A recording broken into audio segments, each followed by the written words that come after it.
Hey guys, in this video I'm going to be comparing the Waterfall development methodology and Agile.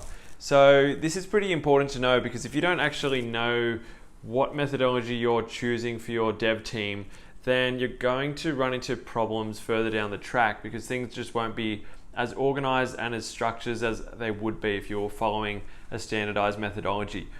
So Waterfall is great for very fixed projects where you want to sequentially work through from start to finish, where you go from requirements to design to implementation and development to testing and handover basically.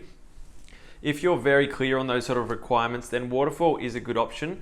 However, if you're after more of an iterative process where you are still looking to learn about the users, you're not quite sure of the fixed requirements yet, and you want to kind of learn a little bit more and get feedback on the fly once you start to develop more projects and once you develop more features, then Agile is going to be a bit of a better option for you there because it allows flexibility as opposed to Waterfall, which is much more sequential and then going through building just really one project at the end of the whole development cycle. Whereas Agile works in the case where it's lots of smaller project deliveries where you can think of it as what they're referred to as sprints. So each sprint is really can be a 2-week development period. It can also be 1 or 3 or 4 depending on the different projects. Generally 2 is kind of the standard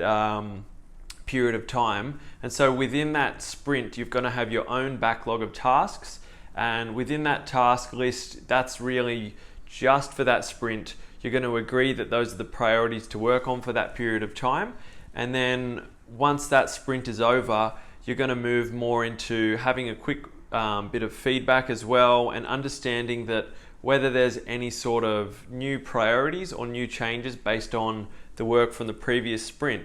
And what that allows you to do is to course correct. If there's any sort of changes that are necessary, or you've realized that this feature is actually not that big a priority and to work on something else instead, Agile is perfect for that. Whereas Waterfall is just like, all right, we've agreed on this, we're going to deliver it all whether it's kind of necessary or not. And it lacks a little bit of flexibility in that regard. So let me know in the comments below if you've got any experience working with either, what your favorite is, if you've got any sort of comments. Would love to hear from you. So thanks again for watching. See you on the next one.